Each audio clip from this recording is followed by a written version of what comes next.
Hi everyone, it's me again, Kathleen, and today we are going back to the basics. So we'll start with the first and most basic element of art, which is the line.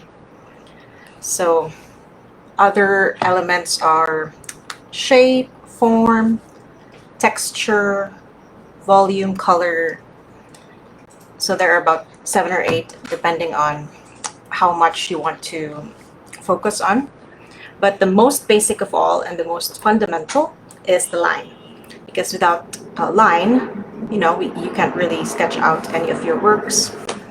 Even the most basic work that you can do still involves a line, some sort of line. All right, so don't worry, this is very easy and very basic, but I really believe that if you keep practicing this, it will really help your hand become used to creating confident lines and different kinds of lines, and you can even create your own textures and patterns. Okay, so before we start, I'm just gonna show you the very little materials that we need. Hi Iris, how are you? I'm glad you can join. Okay, so don't stress out. These are just really the most basic: straight lines, horizontal, wavy, all sorts. But it's really the most basic, and once you master this, you can move on to the next, and eventually you can create all those complicated drawings that you see. Okay, so I'm going to flip the camera down. Don't be surprised if it seems going to be flipping around. Okay, but I'll flip it back. Okay. So here's my desk. Okay, so let me just flip it. Okay, there you go. And then I'm gonna zoom in. Okay, so this is just really basic. We're gonna do more, but we will practice with just easy lines. Okay, so I'll be using ZenART sketchbook. So I like the sketchbook. It's compact. It's sturdy, and you can even personalize the front if you'd like. It's engineered leather, so it's also quite sturdy and hardy, so you can pack it in your bag and it's easy. And it also opens to a flat 180 degrees, so you can create like a bigger work or just use the half of it. Okay, so I use this for like sketching faces and other things. Okay, so I'm gonna use this part. So you need your 6B pencil, your kneadable eraser, and your box cutter for sharpening. I usually prepare 2 pencils at least. Sometimes I even sharpen the other side if I don't want to keep sharpening. Okay, so these are all the things you need. For the future, we'll also practice the different lines with ink, but that's another class because it's a different technique.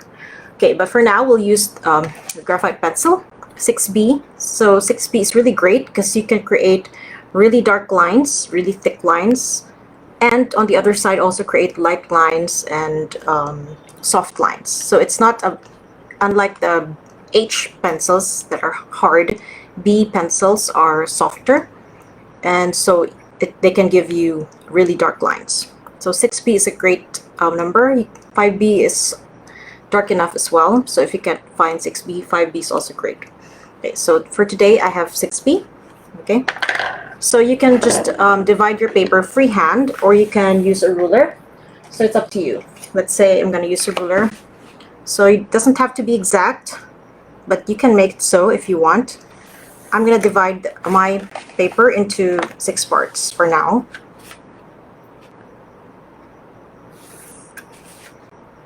Okay, so like I said, it doesn't have to be perfect. Okay, just you can eyeball it, you can freehand it.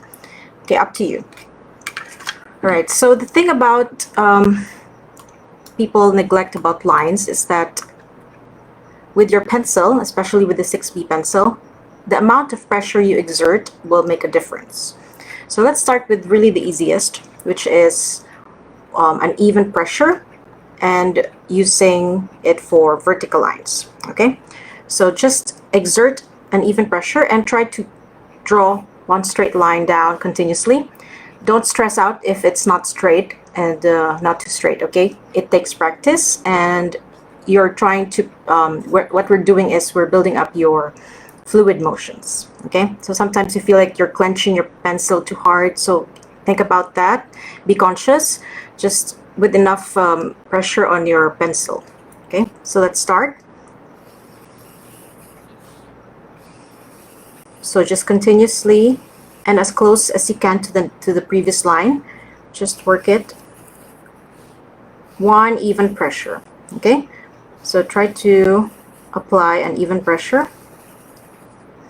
Okay, and now let's try applying various pressures. Okay, let's start with pressing more so it creates a darker line, and then exerting less pressure as you go down. So from a really dark line to a soft line. Okay, let's try that.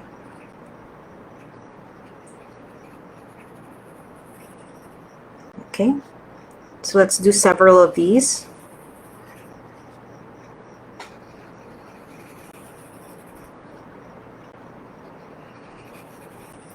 Okay, now let's do the opposite. Let's do from a little pressure to exerting a lot of pressure.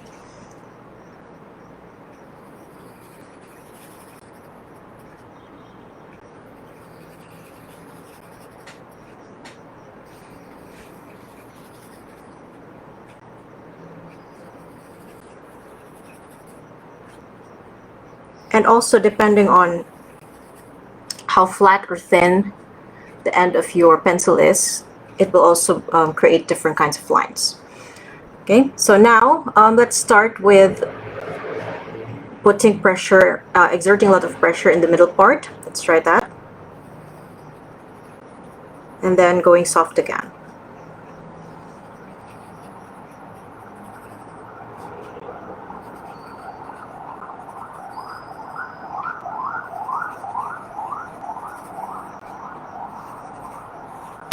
Oh, okay, so sometimes that happens, it snaps, that's okay.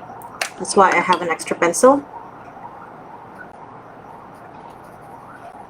Okay, and now let's practice on the remaining part, broken lines. Okay, so in drawing, you will use this a lot. You don't have to always draw one straight fluid line. It's actually quite hard sometimes, especially for really long parts. So broken lines are perfectly okay.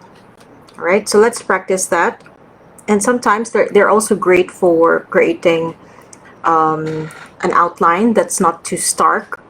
If you want to, just outline some parts, then you can use broken lines.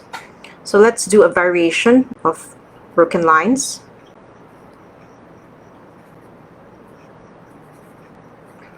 Okay, next,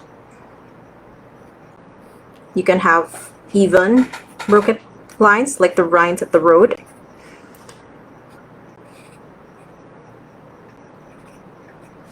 So this is so useful. I use this sometimes when I want to outline some parts, especially in watercolor, but I don't want it to be too much.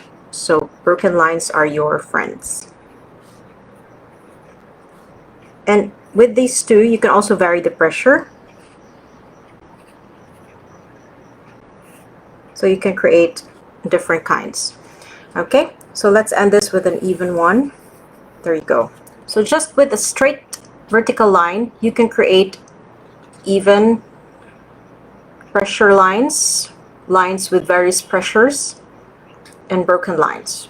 Okay, so you can use this to create textures, to create patterns, anything really.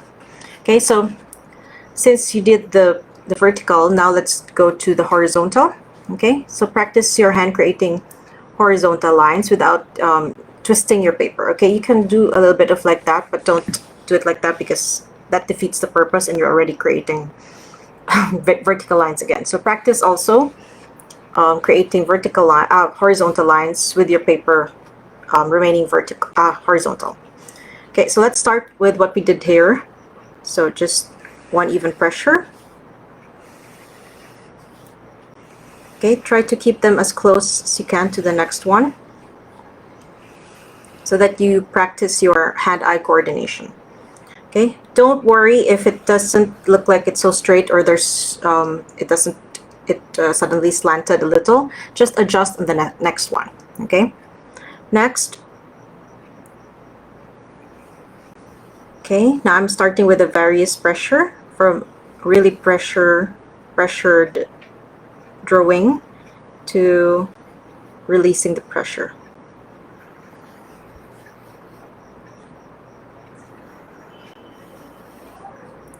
Okay, now let's start with just a little pressure to a lot of exerted pressure.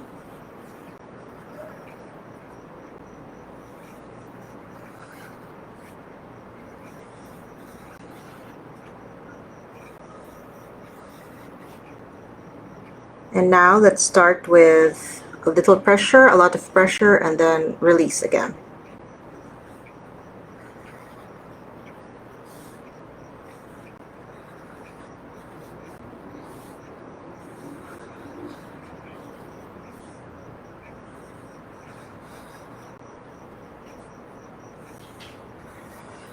So this is useful, especially when you're doing line drawings.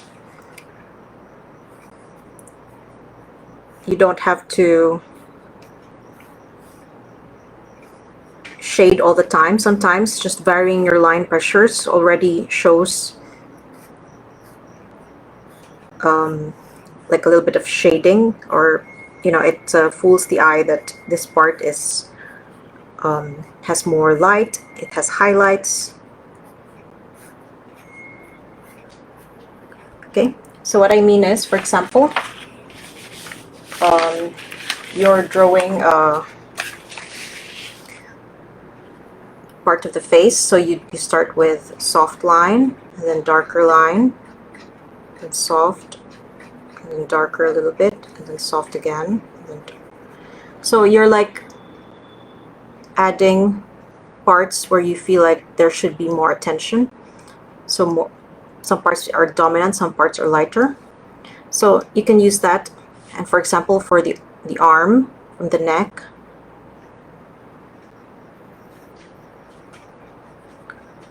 okay, so some parts have more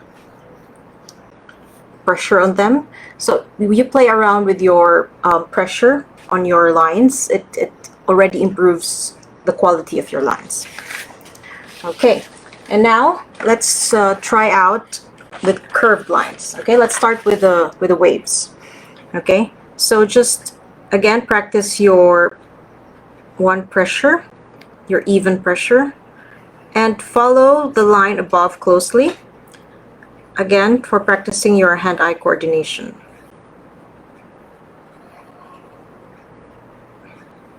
So also try to observe what kind of holding the pencil you prefer. Some people prefer to hold their pencils like this to draw. Holding it like this when you're creating when you're drawing on bigger paper or bigger canvases, it's much easier because your hand is more relaxed this way. It has more movement rather than this. I find this is easier when I'm drawing smaller works, but for bigger canvases you can hold it like this. Okay, some people hold it like this. So experiment which one works best for you. You never know, it might also be how you hold your pencil. So maybe if you changed it up, it can create big improvement as well. Okay, next I'm gonna correct this a little bit. Okay, now let's go with a uneven pressure.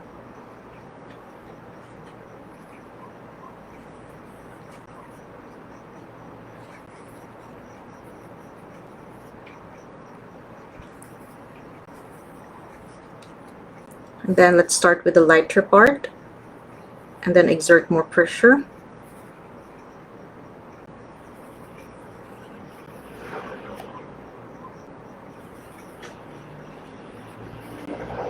So imagine this if you were doing waves, for example, and you exert pressure here and there. Already your lines of waves will look more three-dimensional.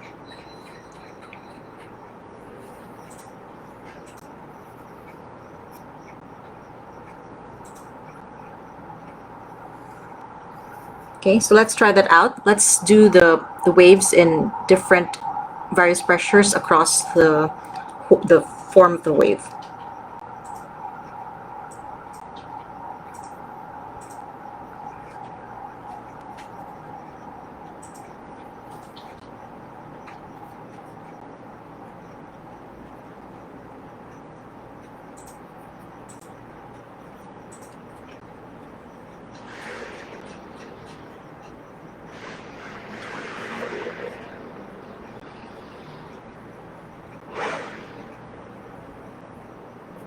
See how that looks like already? It gives your waves more life to it. And these are just lines. You haven't even added any shading.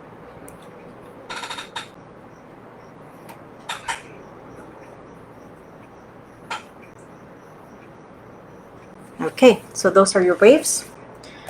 And so this is really great practice. You can keep doing this for yourself. You can use smaller boxes if you want. So if you feel like you're not up for any drawing for the day, for example, but you still want to practice your hand, then you can do just line exercises, and that will help keep your hand stay in shape and remain flexible. Okay, now let's go to this one. Let's do zigzag. Okay, so again, same. It seems repetitive, and maybe sometimes you feel like, oh, this is just, you know, tedious, but really you're teaching your hand to be more comfortable doing different kinds of lines, different various pressures, and eventually it will be very natural to your hand, and you won't even have to think about it. It will be instinctive. Okay, so that's what we're aiming for. We're aiming to train our hands so that you don't have to think about it in the future. Okay, let's do zigzag.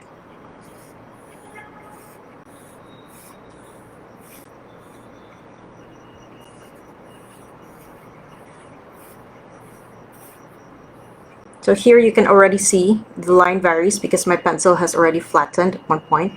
So when I did like this, it's flatter, and when I go this way, it's thinner. So also play around with that. But I exerted the same amount of pressure. So it also matters how your pencil is sharpened. It matters what kinds of lines you end up with. So experiment. You'll never know unless you try it out.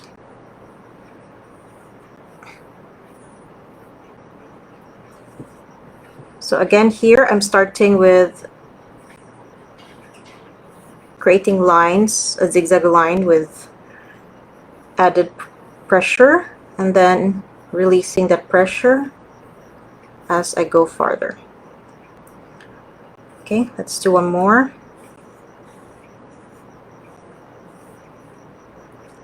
And then now let's go with the light part, becoming darker.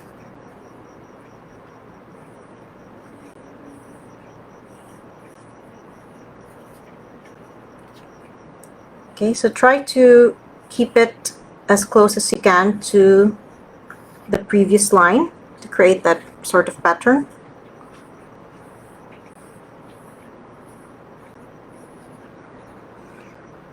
Okay, and now let's do some broken zigzags.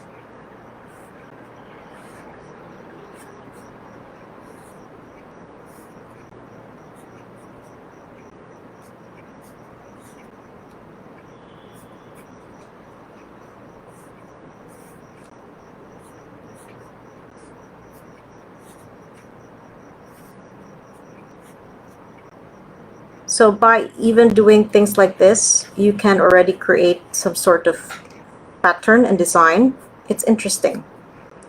And sometimes this is all you do. You create doodles from patterns that you create from lines, and it can be really fun. And you don't have to really think about it. It's actually best to do your doodles while your mind is kind of preoccupied, so that you're not focusing on it too much and it becomes more instinctive.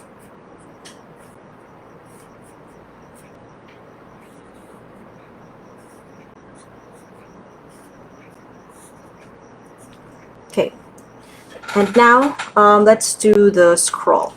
Okay, So we did vertical, horizontal. You can also try diagonal on your own. You can add other lines if you want to. We did the waves, the zigzag. Now let's do the scroll. Okay, so I'll start in the middle and then slowly work outwards. Okay, so I'll just do one even pressure here. Let's do another kind of scroll here on the next part.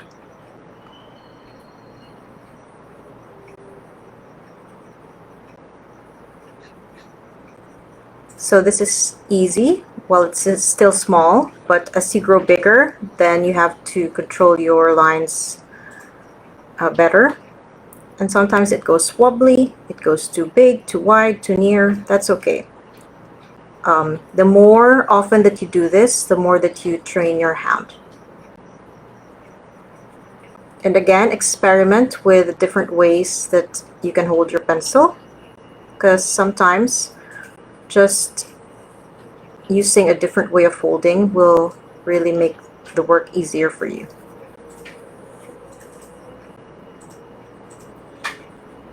See, there's no need to hurry. Okay, take your time and just do it slowly.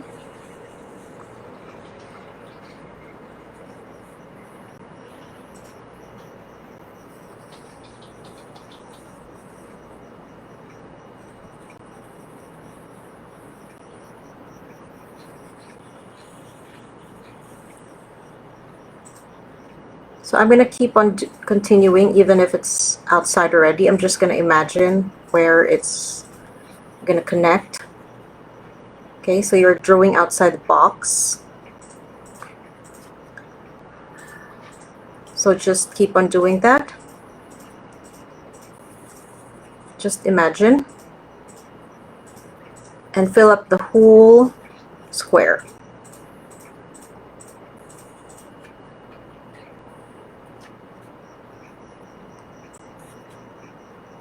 Okay, there you go.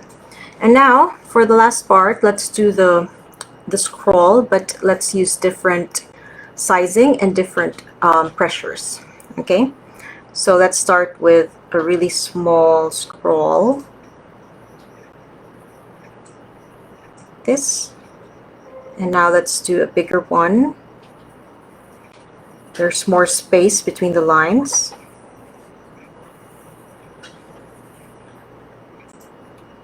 And let's try a lighter one.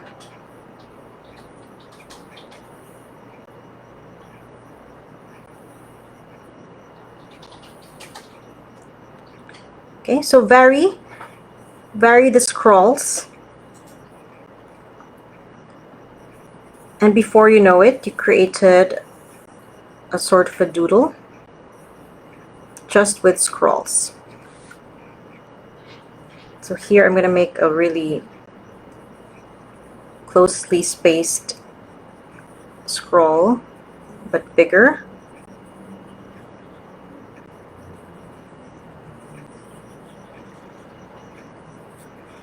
Okay. And now I'm going to do a lighter one here.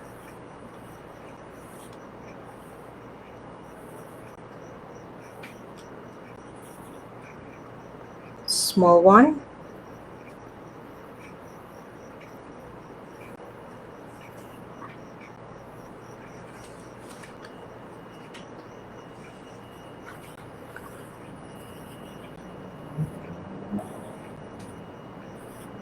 So play around with the different ways that you can create the scroll and fill up the whole square with it.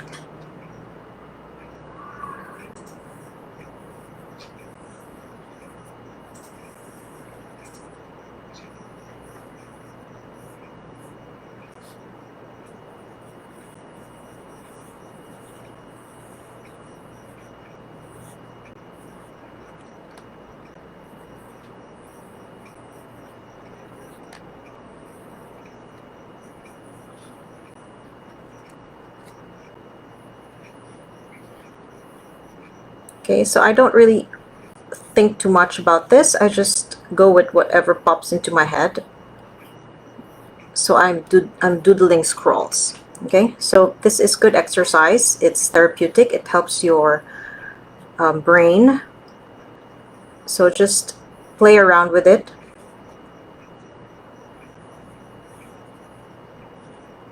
And try to practice your line spacing, your pressure.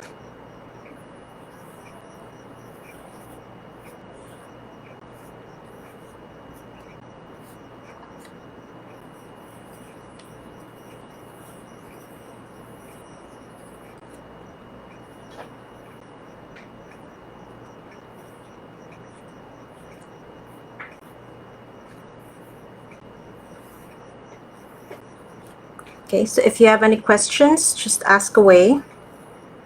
Is there something in particular you want to learn or know about? You have questions? Okay, don't be shy, just ask. It doesn't have to be about lines, it can be about anything.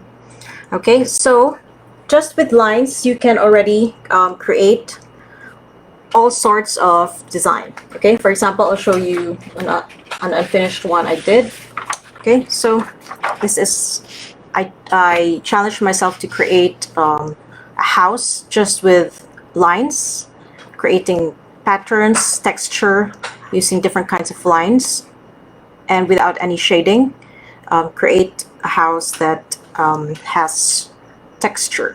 Okay, so as you can see here, this is just, the walls are just vertical lines, and the roof is are a mix of the vertical and horizontal. I created a pattern even here. It's like the bricks. So you can create your own. You can create, for example, with a scroll, you can create, let's say, a tree, scroll tree.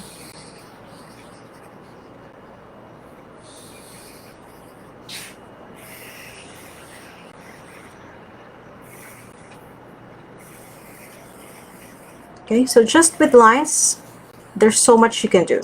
Okay, so this is just a quick one. You can do more, of course. You can experiment more. You can plan it out if you want to, but you can just use lines to create all sorts of things.